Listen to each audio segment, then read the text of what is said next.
Welcome back to MKE Gadgets.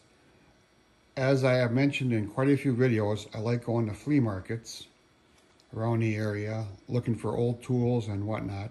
And recently I went to one of my favorite ones and I picked up this menu board. And I thought, well, this would be really cool to have in the shop. And I was thinking about changing the lettering to say something else, and then I thought, well, that's kind of unique, you know. I don't have any extra letters. And I was thinking, well, maybe I could 3D print some, but I thought I'm just going to keep it the way it is. So in order to mount this, I looked around my shop and I found I had this 3/4 inch aluminum channel iron. And I bought this from my Ultra Mega Big Box store. And this is trim that goes on 3/4 inch plywood. Well, that just happens to fit really nice on here. So the sign is 2 feet by 4 feet. I bought a 8-foot stick of this. I'm gonna cut it in half. And then behind it, I'm gonna have some aluminum bar. This is 1/8 inch by 3/4 by 36 inches. I'm just gonna cut this off. I'm gonna have 2 braces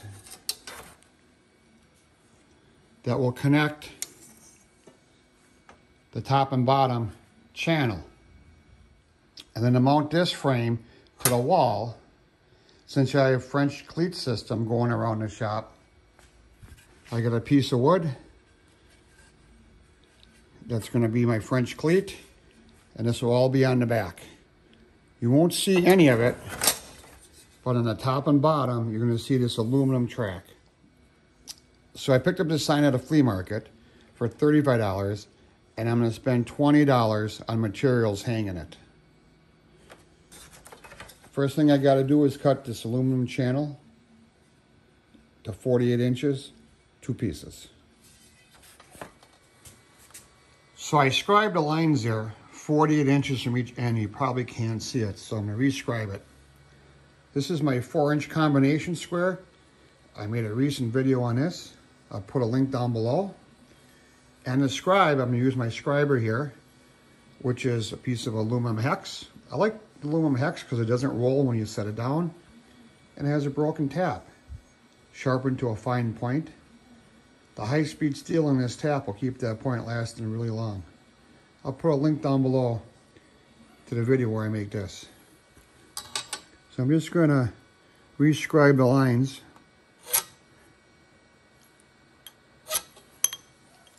So now you can see it a little bit better.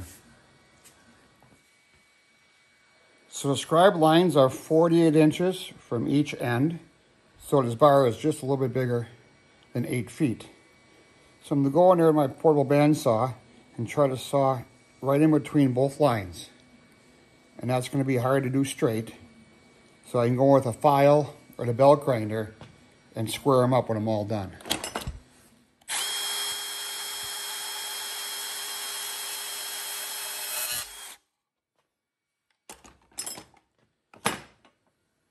Well, you look at both edges, that's better than I hoped for.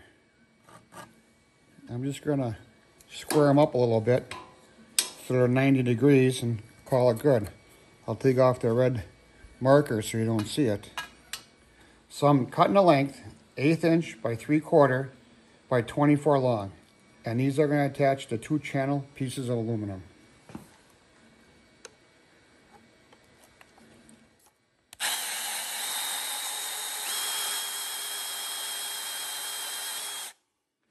Whenever you cut your stock, you want to hit with a file and remove any burrs. And copy and paste.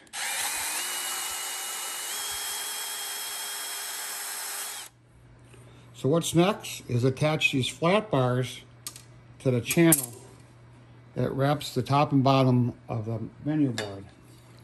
So I made a little mock-up here. This is a 632 stainless steel button head cap screw. I chose that because it's short enough that the bolt doesn't stick too far into the channel and then it won't damage my sign. As far as strength, plenty strong. So like my sample bar, I gotta drill some through holes here. And then I gotta drill and tap some holes here.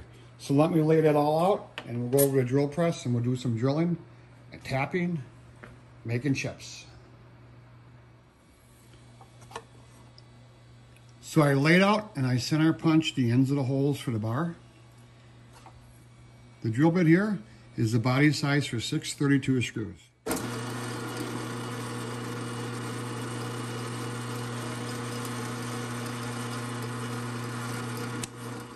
So this channel is made to go over 3/4 inch pieces of wood or plywood. So I have it in there so when I drill, I don't dent the aluminum too bad. So I'll lay it out in center punch. The drill is a tap size 6/32 screw.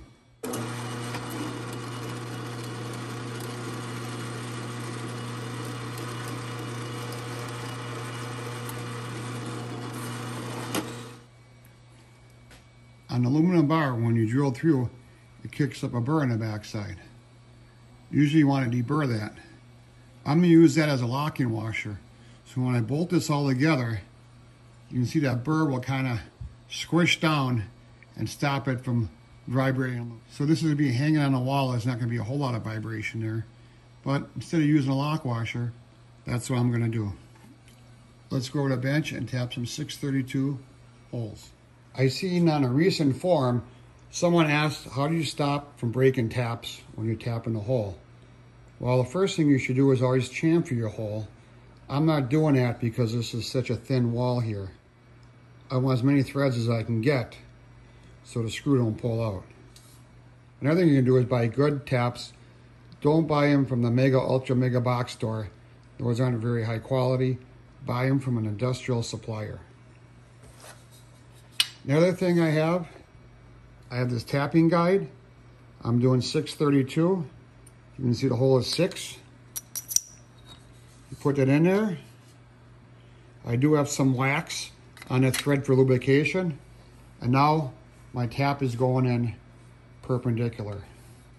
I'm not going very far, so it's just a couple of turns. And I'm through.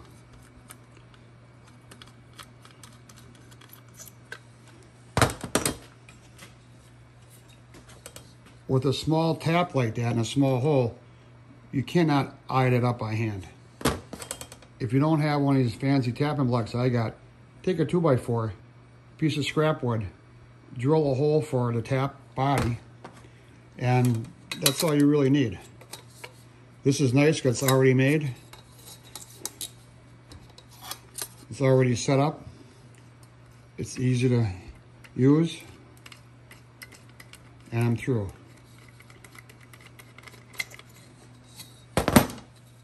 So all the way around the shop, screwed to the wall, I have this French cleat system.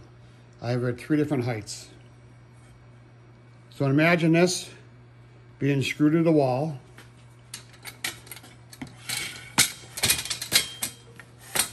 So then the frame is just going to sit in there like this. It's kind of racky right now. But once you slide that menu board in there, it's going to stiffen this up.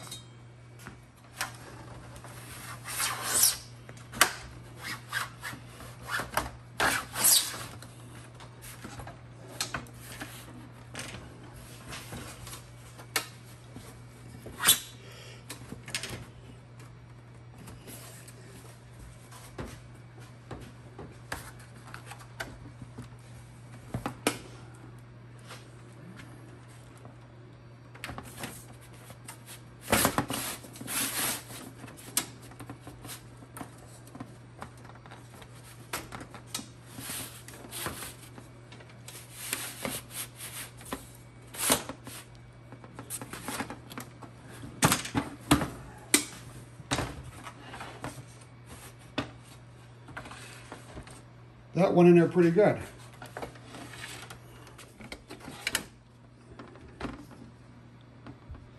All right. Next, we hang it on the wall and see how it looks. Well, there's my latest addition to garage art, my menu board. Now, chances are you're not going to get a menu board at a flea market like myself. But this project is about solving problems. How do I attach this menu board so it doesn't fall down. It's easy to remove, it's easy to replace, and I can change the location easily in the shop with my cleat wall system. I think it looks pretty good up there. I like to get some more of them in the shop. Like I said, originally I was going to change the lettering and say something about MKE Gadgets or something like that, but I really like the navy bean soup with ham and the pies, cream pie and lemon pie. So I'm going to keep it that way for now. So this is MKE Gadgets.